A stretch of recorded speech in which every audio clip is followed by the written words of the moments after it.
Welcome to day 31. Childhood is getting longer and longer ago for me to remember, but I do remember a nickname that my friends and I would use for one another. It was one of those like super cheesy, super childish, slightly potty humorish nicknames that we would just throw around, and it would all be in fun, and nobody was really bothered by it until the day that somebody was. He wasn't somebody that typically hung out with us, but he was somebody that I knew really well and that our family knew really well. And I used this nickname for him around some other friends, and he got really upset. He was hurt, he was offended, he was mad. And honestly, I sat there and I thought, what just happened? Like, what did I do? I found out from another source who knew him even better than I did that he was actually really hurt by the nickname because it was something that he struggled with.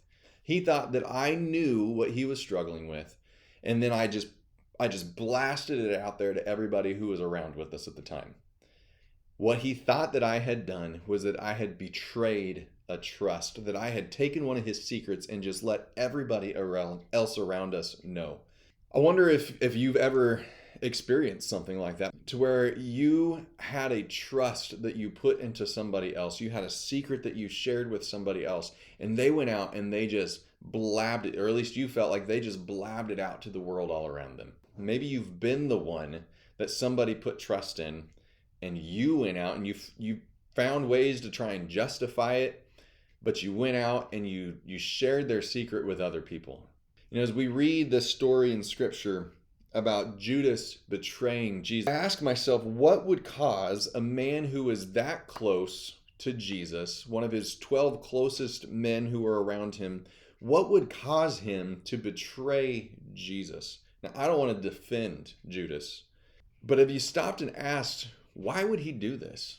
There are some who have theorized that it's because he saw Jesus as the Messiah, and the Messiah was supposed to come and bring peace and prosperity to the people of Israel by getting them out from under the oppression of any nation, and at that time it was Rome that was oppressing them. And Jesus wasn't doing it. In fact, Jesus was saying, pay your taxes. But at the same time, he was coming at the religious leaders, and instead of pulling them away from Rome, it's almost like he was pulling the Jewish people apart at the seams. And so some have theorized that Judas was actually trying to get Jesus moving to do the job that he was supposed to do as the Messiah. We don't know the exact reason. We know that an evil spirit came upon him and prompted him to do this. What we do know is that he betrayed his friend. He betrayed his rabbi. He betrayed the one that he, at least with his mouth, professed to believe to be the Messiah, to be the Son of God. And yet he betrayed him. And we look at it and we so often think, how could he do that?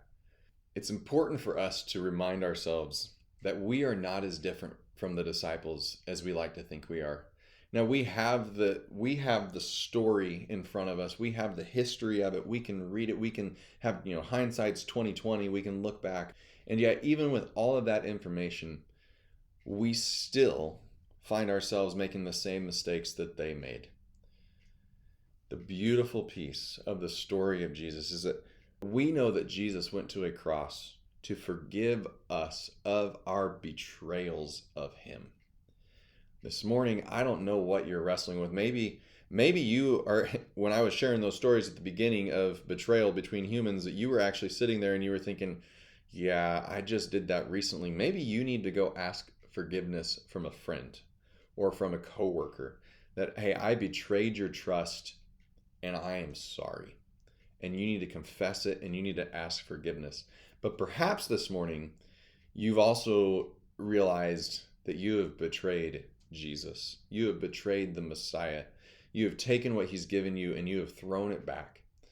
And perhaps this morning you need to confess to him that you've betrayed him and ask for his forgiveness. And the beautiful thing is, he is ready to give it. For tomorrow, I'm going to invite you to read John chapter 13, verses 31 through 35 about the new commandment that Jesus gives us. In light of everything going on, this commandment that he gives to his followers. Again, that's John 13, 31 through 35. I'll see you tomorrow.